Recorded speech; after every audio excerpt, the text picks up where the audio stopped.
ये देखिए spherical mirror के बारे में मैं आपको बताना चाह रहा हूँ। ये जो स्फेरिकल मिरर, ये देखिए जैसे यहाँ से ये स्फेरिकल मिरर को अगर हम ऐसे गोल कर दें ऐसे, तो इसका कोई सेंटर होगा और उसी सेंटर को हम सेंटर ऑफ कर्वेचर बोलते हैं, ठीक है। और स्फेरिकल मिरर इस टाइप से होता है, मान लो जैसे ये वाला अंदर वाला इसका रिफ्लेक्टिंग सरफेस होता है और बाहर वाला जो है वो कोटेड सरफेस होता है, अंडरस्टूड, ताकि ये ट्रांसपेरेंट ना रहे, ओपेक सरफेस बन जाइए, ठीक है। पिछली वीडियो में मैंने आपको बताया था कि ओपेक सरफेस जो है, ओपेक सरफेस ही पे ही रिफ्लेक्शन बनता है, ठीक है। तो ये इसका बिल्कुल सेंटर को हम पोल बोलते हैं, ठीक है। और इसको यहाँ पे सेंटर ऑफ कर्वेचर बोलते हैं और यहाँ से यहाँ तक की जो ये डिस्टेंस है इसको आर से डिनोट करते हैं और ये रेडियस ऑफ कर्वेचर होता है। ये बीचों बीच जाने वाली जो लाइन है that is principal axis, understood.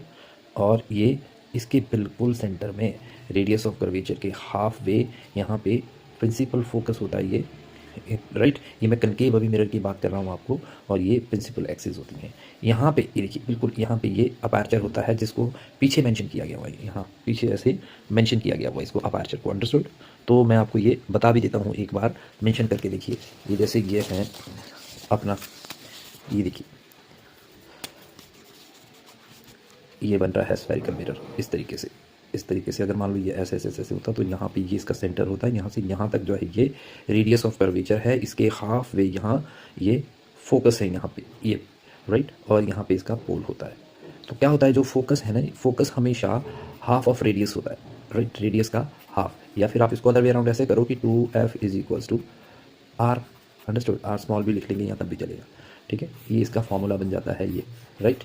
तो ये मैथमेटिकल एक्सप्रेशन है इसका, इसको सभी यहाँ पे मेंशन किया गया है कि पोल क्या चीज़ है। ये देखिए पोल की भी यहाँ आपको डेफिनेशन बताई गई है, ये पोल की हैंडमेड नोट्स है ये, denoted by P. The pole of spherical mirror is the center of its reflecting surface coinciding with the mirror's surface itself, right. Mirror का जो सरफेस है वहाँ कोइंसाइड करता है ये, ठीक है। और पोल सेंटर पे होता है इसके, अंडरस्टूड। फिर है centre of curvature, the centre of the sphere from which the, ये देखो reflecting surface of a spherical mirror is derived is called the centre of curvature, जहाँ से सारी रिफ्लेक्टिंग सरफेसेस को हम ड्राइव करते हैं, अंडरस्टूड। जो ये रिफ्लेक्टेड सरफेस है ना इसका स्फीयर का, इसको हम ड्राइव हमेशा यहीं से ही करते हैं, ठीक है। And now is the radius of curvature. Radius of curvature मैंने बताया था कि यहाँ से यहाँ तक का डिस्टेंस, पोल से सेंटर तक का डिस्टेंस को, और इसको यहाँ मेंशन भी किया गया हुआ है, ठीक है। देखो represented by the r, it is the radius of the sphere from which the reflecting surface of a spherical mirror is derived, understood। फिर प्रिंसिपल एक्सिस होती है जो यहाँ से बीचों बीच जा रही है, पोल और सेंटर ऑफ कर्वेचर से होती हुई जा रही है। तो देखो यहाँ the principal axis of a spherical mirror is a straight line passing through the mirror pole and its centre of curvature. It is perpendicular to the mirror surface and IBS pole, understood. तो ये इसके perpendicular का मतलब है कि अगर हम यहाँ पे ऐसे बिल्कुल ऐसे एक लाइन खींचते ऐसे ऐसे या इसको ही कर्वेचर वाली लाइन को आगे लाते हैं यहाँ अपर्चर वाली लाइन को, तो इसके परपेंडिकुलर जा रहा नहीं।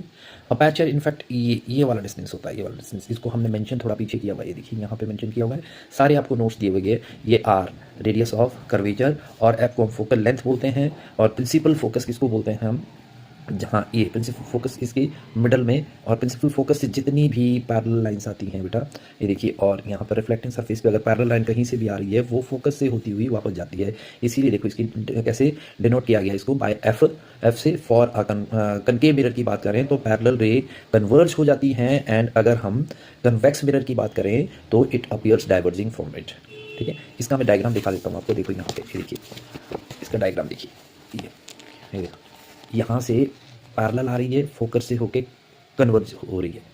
अगर हम कनकेव की बात करें, कन्वेक्स की बात करते हैं तो ये आ रही है और डाइवर्स हो रही है। और अगर इसको आप ऐसे यहाँ से ड्रॉ करेंगे वापस तो ये फोकस से होती हुई वापस जाएगी, ठीक है। ये तो इसकी कंडीशन ही होती है, और नॉर्मल जो है इसका वो I और R इक्वल बनाता है। ये मैंने पिछली वीडियो में भी आपको लॉ ऑफ रिफ्लेक्शन में बताया हुआ है, रिफ्लेक्शन में, अंडरस्टूड।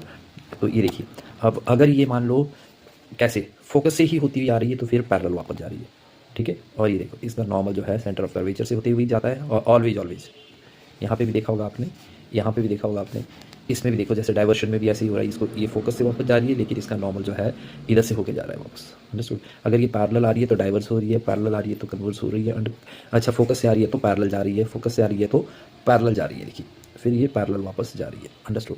तो this is what the diagram is. अगर इन केस ये अगर मान लो आती ही सेंटर ऑफ कर्वेचर से है तो सेंटर ऑफ कर्वेचर से ही वापस जाएगी। पूरे इसमें नोट्स दिए हुए बेटा आपको, ठीक है, हैंडमेड नोट्स हैं ये, इसको आप सेव कर सकते हैं। देखिए यहाँ से आई और फिर यहीं वही पाथ इसने वापस फॉलो किया। The condition is that if it is coming from the centre of curvature. Understood. तो ये अभी इसमें बहुत डिटेल में आपको जो है मैं लिखित भी बताऊंगा इसमें। तो ये देखिए, और अगर ये पोल पे ही आती है, लेट्स से मान लो ये पोल पे ही आ रही है पहले से ही, ये देखो पोल पे, तो अब इस टाइम क्या होता है, जो प्रिंसिपल एक्सिस है वो इसका नॉर्मल बन जाता है। यहाँ पे पोल पे टकराई, जिस एंगल से इंसिडेंट हुई है उसी एंगल से रिफ्लेक्ट हो जाएगी and I will become equal to R. दोनों ही कंडीशन में देखो, कन्वर्जन में भी और फिर कन्वेक्स में, डाइवर्जन में भी ऐसे ही हो रहा, I is equal to are. ठीक है, ये आपकी डायग्राम्स दी हुई हैं। बाकी आगे की जो इमेजेस फॉर्मेशन है वो मैं अगली वीडियो में करवाऊंगा। Thank you.